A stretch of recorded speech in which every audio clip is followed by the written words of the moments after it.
Alrighty, I'm just gonna record. Oh wait, I have to use these for the questions. Jeez, oh. He's got to get himself centered now. All right. What has been your favorite thing about life? About life, all the changes that happened to me, from the divorces to losing my jobs. That's your favorite thing? Yeah, because it opened my eyes to life. You get in a rut. I had 26 years in the shop, and first 6 months I didn't like it, so I went to the Air Force, and I spent 4.5 years there, and I really enjoyed that. But after 4.5 years, I had enough of that, and I ended up back in the same shop that I didn't like, and that finally closed. And it was, at first, it's a shocker, but it opened my eyes on life that nothing's permanent. So, yeah, that makes sense. All right, thank you. That's real. I'm really thinking now. Is there anything you would change about your life? Oh boy, no. There are some deep questions. Yeah, they're very deep. No, I don't think I'd change anything different, because life is life. You take it as it comes to you, and you make decisions, and a lot of times it's a wrong decision, but you just deal with it and move on. It's done is done. Yeah. But you don't sit around and cry about it, and you don't sit around and feel sorry for yourself. You just move on. This is all making sense now, where I get the same attitude from. That makes These are the men that raised you, like that Joel. makes a lot of sense now. Speaking of, what was your favorite thing about my grandpa Alan? The hunting, fishing. I figured. And we're a lot alike as far as that. I knew what he liked to do as far as, and vice versa. So we didn't have to worry about the other guy when we're out hunting or fishing. Yeah. We were real close. Yeah, on the same page about it. And I can't find anybody like him. I've had my brother. That's why I told him. I said, "Don't die, because then I got to fish with my brother." I can see that as a hard selection. Because my brother, he's out there 5 minutes. I show him how to fish in 5 minutes. He's an expert.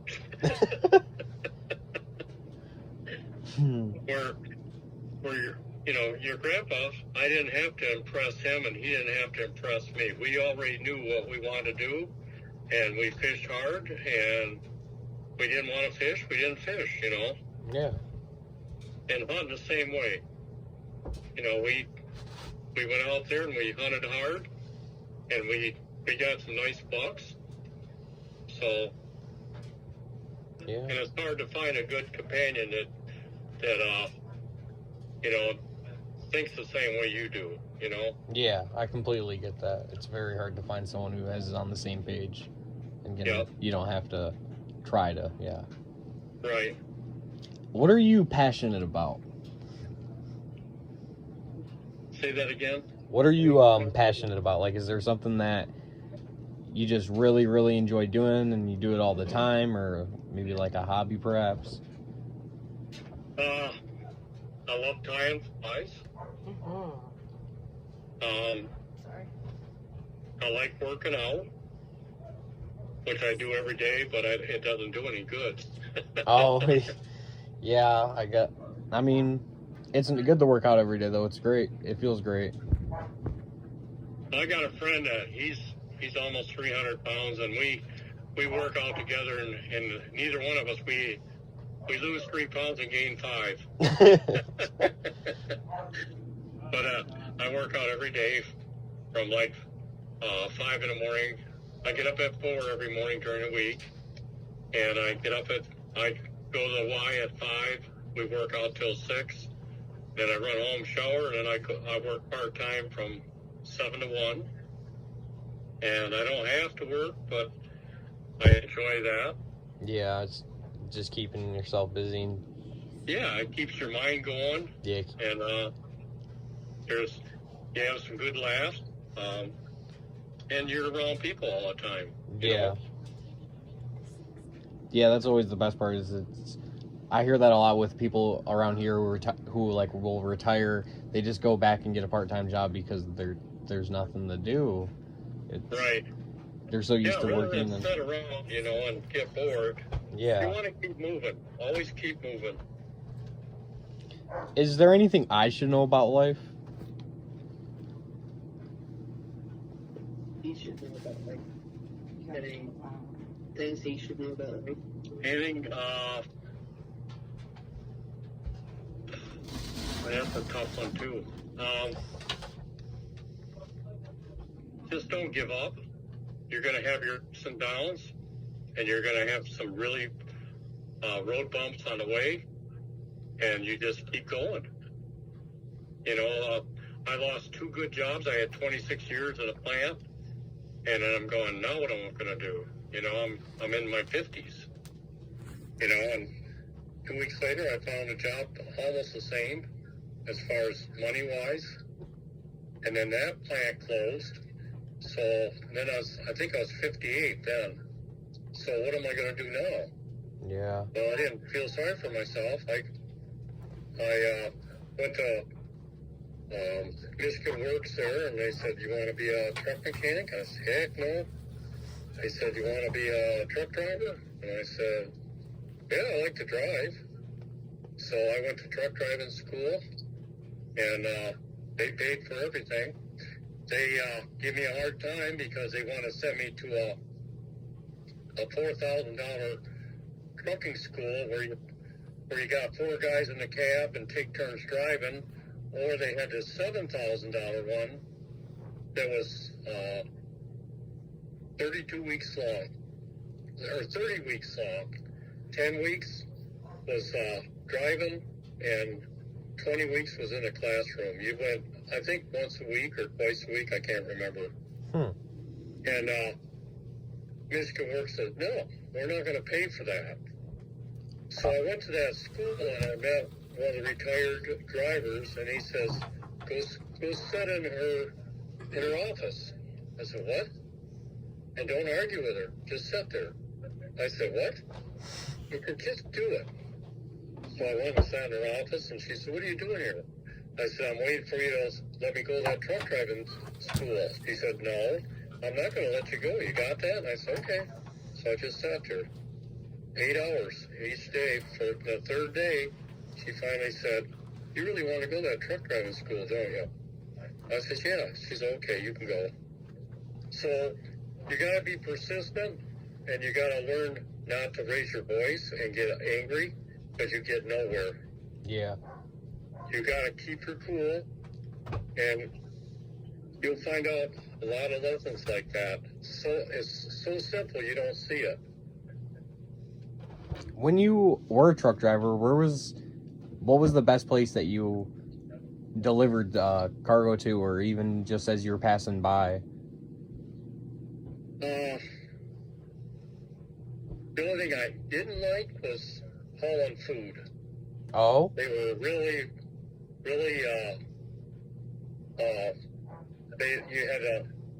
had to have a trailer that didn't have a pinhole in it. They made you back up to a dummy dock, and you had to make sure it was swept out, which I always did. Yeah. Your trailer, but you'd have to close the guy inside, and if he seen one little pinhole, he'd reject your trailer. So I learned that, well, prior to getting a job, they would not tell you at truck driving school what's the best truck driving company to go to. So I just got in my head, I'm going to find the biggest one that I can find that has the most trucks. And the one I picked, they had like 5,000 or 6,000 trucks. Oh, wow. And the reason you do that is because they can afford to change the tires. They can afford to, when it breaks down, they paid me while I'm setting. They paid me $100 a day just to set. And they put me in a hotel room. Oh. and pay for it. For the smaller companies, you know, they don't do that. They can't afford it. Yeah. I had one bad tire, they changed them all. Oh, wow. You know, so... Yeah, they had the funds to make sure everything was maintained properly. And yes, and we never had a tractor that was over 5 years old. Because after 5 years old, the warranty went off.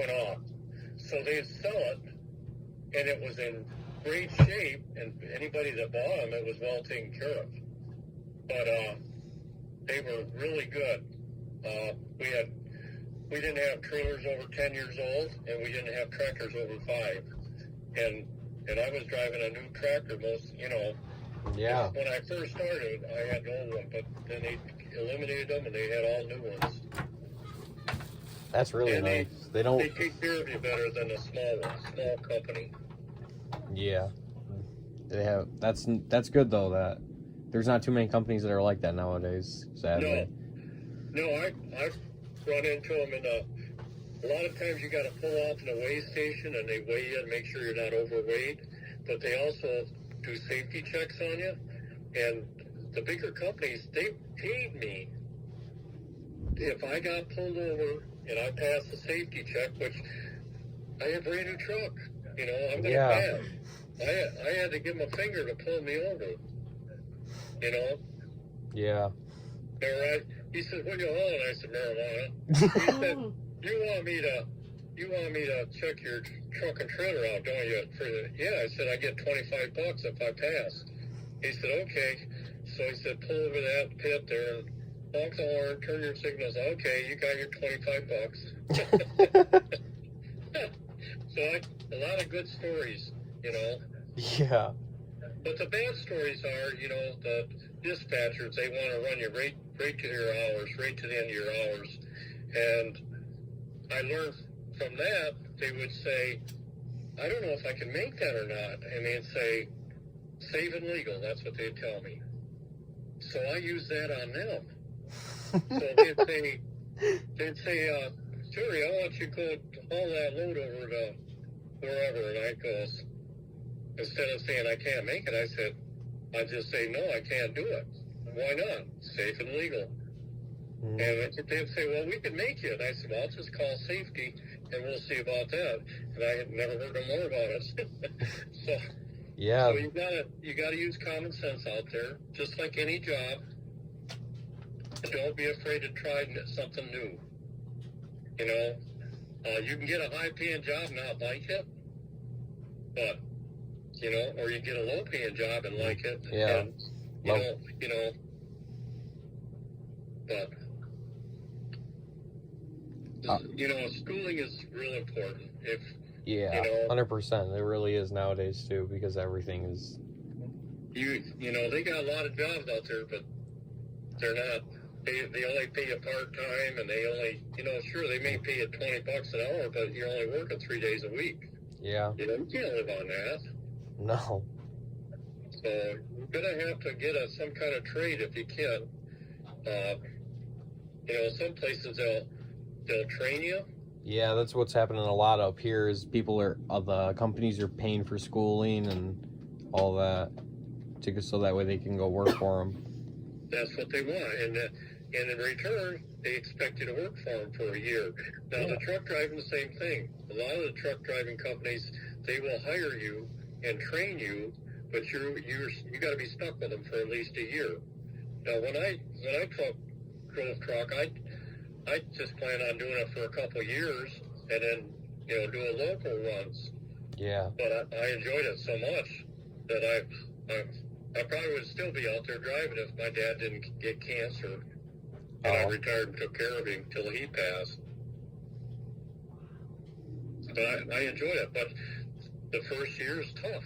You got to learn everything, all their rules, and you got to abide by all their rules. And, you know. Yeah, driving semis is very. It can be very dangerous if you don't know what you're doing. Every time when we were going up to work in Houghton Lake, it was always sketchy. You gotta look around all the time, use your mirrors, we were only locked in at 62 mile an hour, so, you know, the cars are just blowing by me. Oh, yeah. Which I loved. You know, get around, get away from me, you know. Mm-hmm. So, but I didn't mind it. And then they were real strict as far as, you know, the only time I could go 80 mile an hour was down a mountain. Oh, And then I had to use my brakes because if I went over 80 miles an hour, they would fire me. So I had to make sure I was using my brakes properly. And you start at the beginning at the top of the hill, and then you work your way down. You don't let it free fall. You know? yeah. Because then it'll just pick up even more speed, and especially if Right. you're way down. Then you're going over your speed. They were real strict and safety-minded. That's what I liked about them, because the dispatchers couldn't get away with murder. You know, I just told them no. And very rarely did I say no. You know, I never knew where I was going. I didn't really care. Just go. And a lot of people, when go to New York City, they drive like crazy. But I loved it. It was a challenge. Oh, interesting. Yeah. All Put me right. in 8 lanes and put me in the middle of it, packed with cars. I didn't care. You're up high. You can see everything. You just be careful. And they're cutting in and out in front of you constantly. Oh yeah, I'm sure. So you just, you know, and you got to think of them as your family. You know, you don't call them names. You don't finger them. You don't do anything. Because they got crazies out there. You finger them, you're going to get shot. You Yeah. know? It's the hard truth. It's what the world's come to today. Everyone's.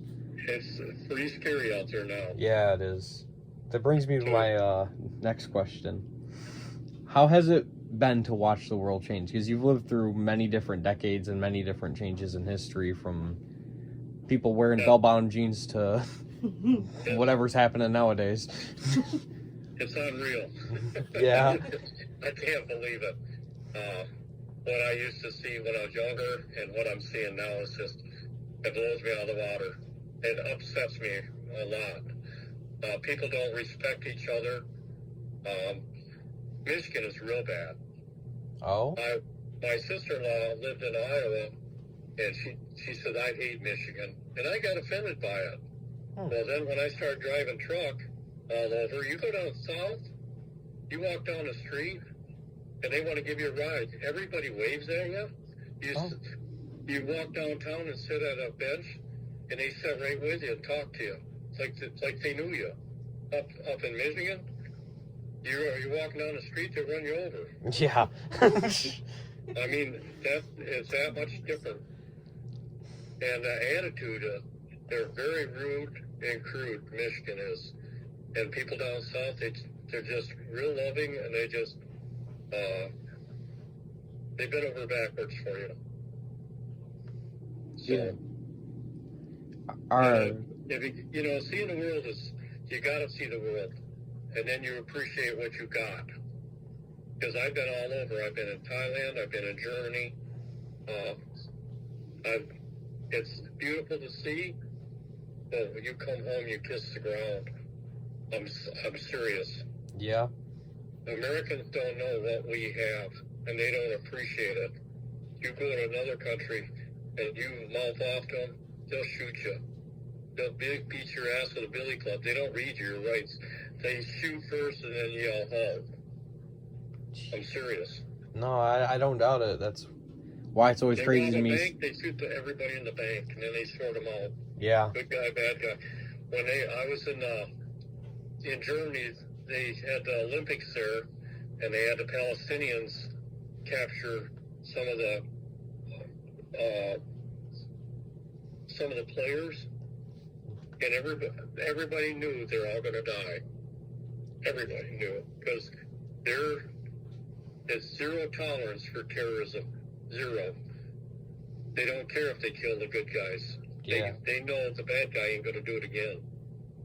They don't read them their rights. They don't do nothing. They shoot first. Thailand, same way. You mouth off to them, they'll shoot you. They have no... Don't care. They Drugs, just. drugs the same way. They don't deal with drugs. They don't deal with gays. They'll stone them. They'll chop their head off. That's how they are. The women are walk 10 feet behind the men. They're treated like dogs. Jeez. I'm serious. I mean, open your eyes. Yeah, I bet. That's... You know, American women don't know what they got. Gee. Alright, I got a lighter question. What was your first car? Or truck? Or What was that? what was your first vehicle? First vehicle. It was a 1957 Chevy. Hmm. I take that back. My dad bought, my brother had it. He bought another car, and it was a 59 Chevy.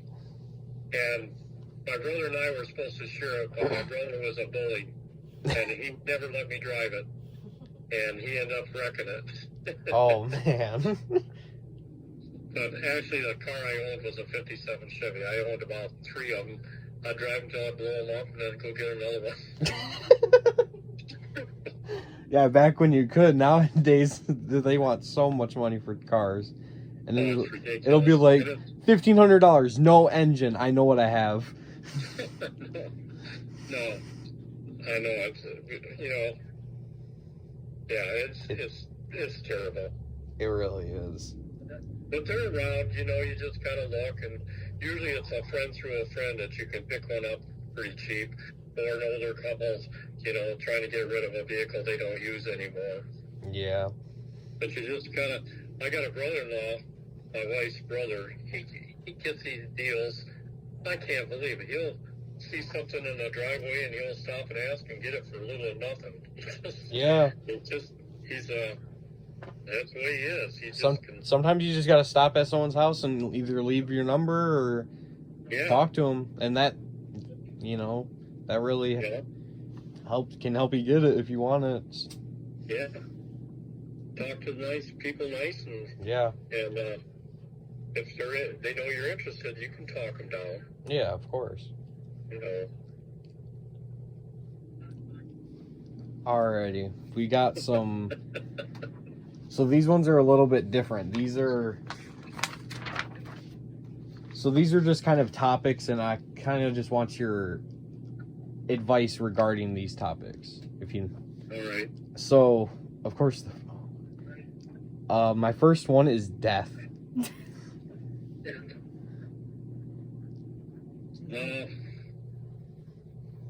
We're all gonna die. I don't know what else to say. Yeah, it's Just enjoy your life as much as you can, and don't waste it. You know, don't waste it. Don't sit around and mope. Keep moving, like I said, and enjoy it. There's a lot of good in life. You know, and you got to overcome some of the bad stuff. You just deal with it. Your health. You don't take care of yourself, it's gonna catch up with you. yeah. You know, and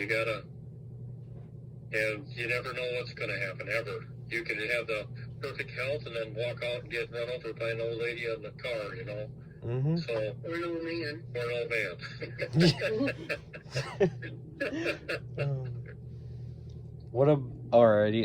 What about fear? What is that? Fear. Here. Fear?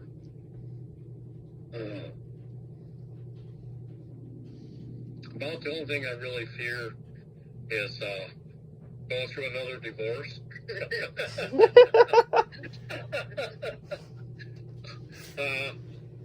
Running somebody over that don't have riding their bicycles at 5 o'clock in the morning with no lights on their bicycle, and they're going down the middle of the road and I don't see them. Yeah, that's scary if you too. get one, you're going to jail. Yeah. Yeah, we have the issue up here with the Amish buggies sometimes when you can't see them. Oh, When you're coming up over a hill and it's like, oh. So one morning a couple months ago, a guy was going down the middle of the road with roller skates and a little light in front of him. And at 5 o'clock in the morning, what are you doing? You know? Why are you roller skating at 5 in the You have morning? roller skates on. That's wild. Why? Well, that's. I mean, you see all kinds of stuff early in the morning. Yeah. When most people aren't up. What about aging? Aging. I don't even think about it.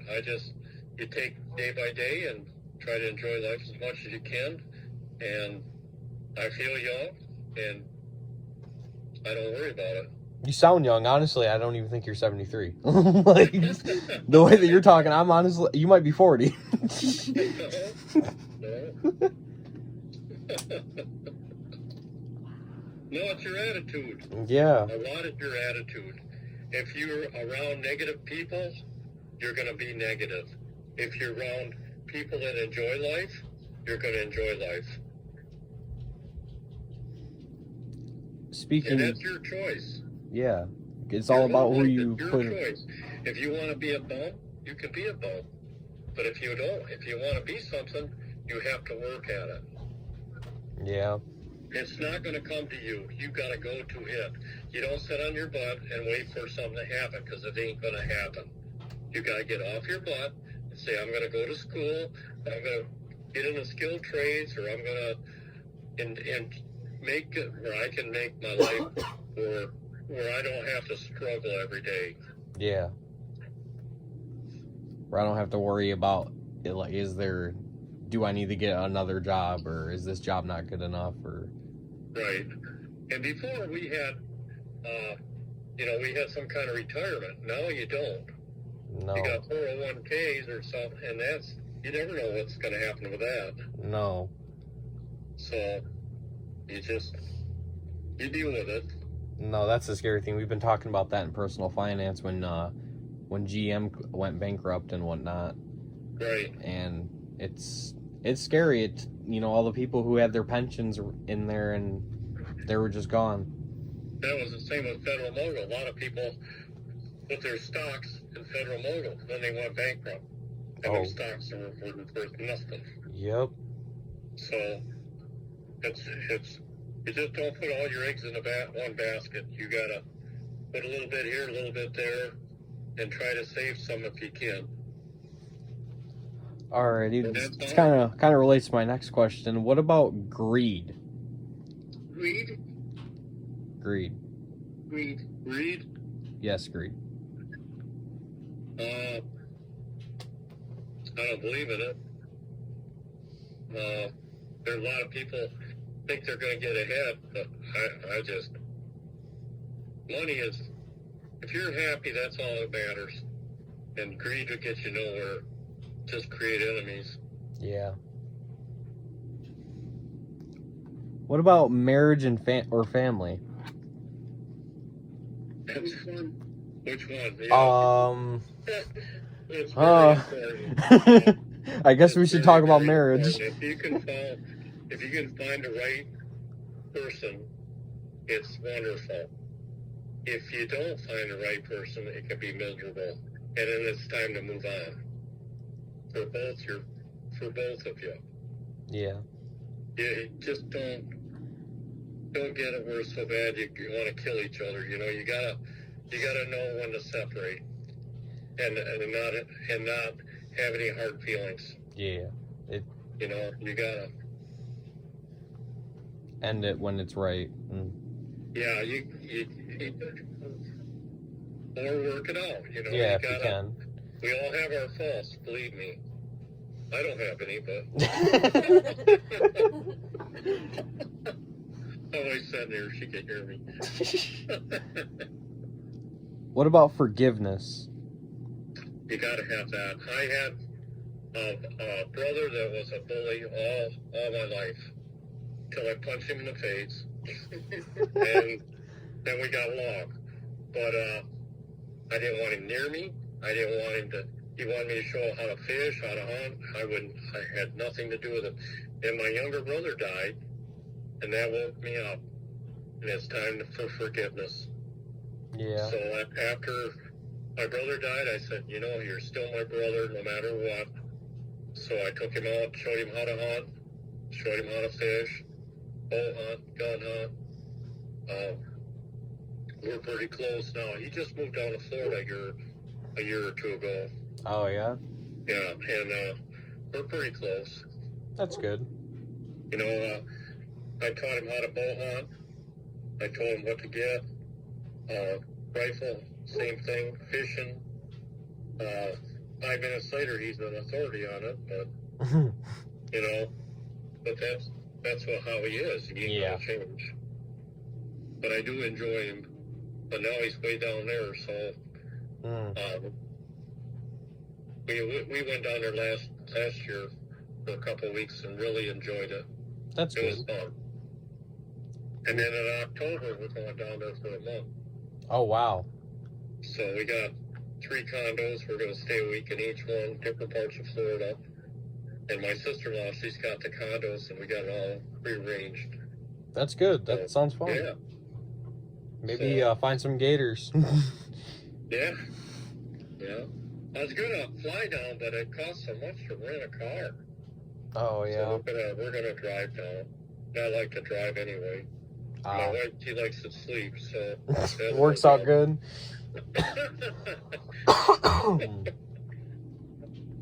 So Alrighty.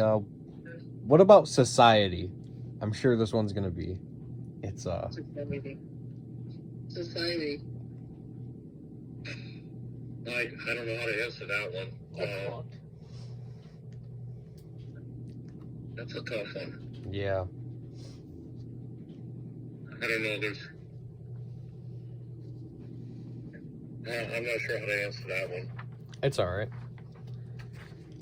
I just. Yeah, I don't know how to answer that. It's all right. I really don't even know how. Like it's ever changing. It's kind of. What is something that you know for sure? Like, it could. I'm trying to figure out how to word this. Like, Give him an example. So, for example, like, you define your own life. Don't let other people write your script. Yeah. You know. Yeah, you still have people trying to influence you. You know, on your.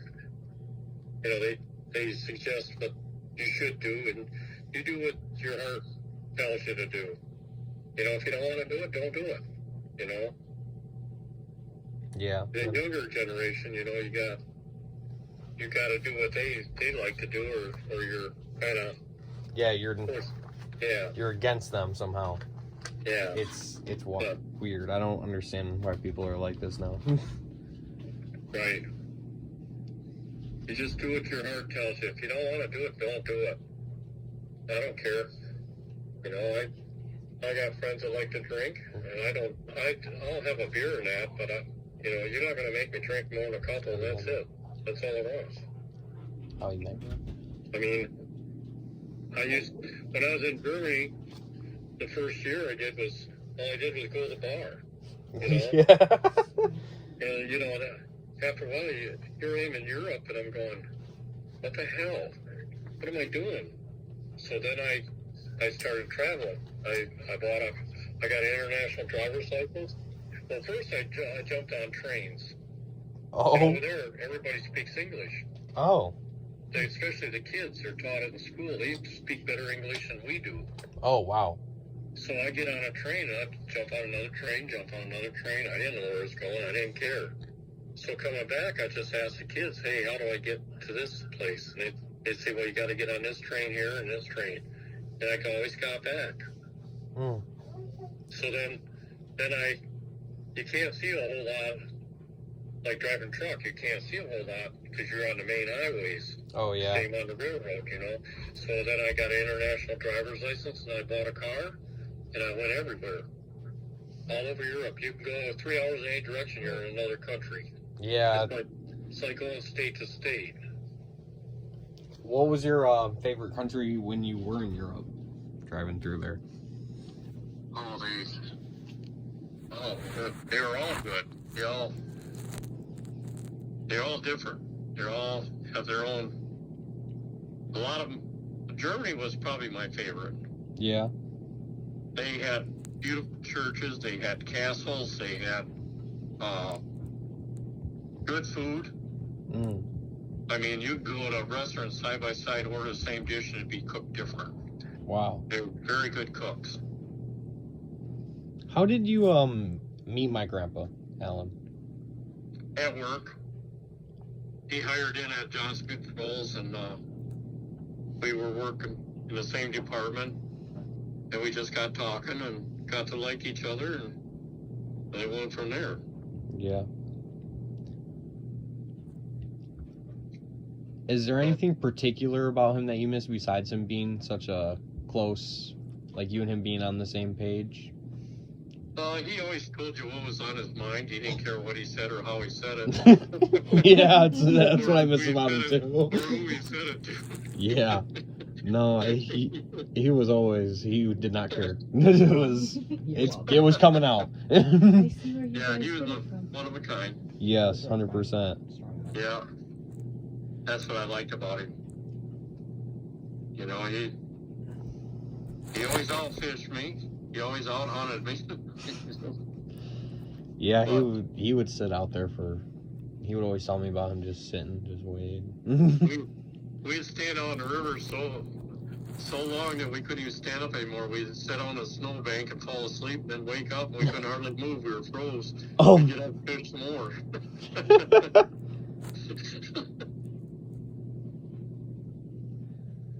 Well, thank you for answering all my questions. Yeah. Well, we loved it. You know, you get hooked on it. Yeah. Answer his questions.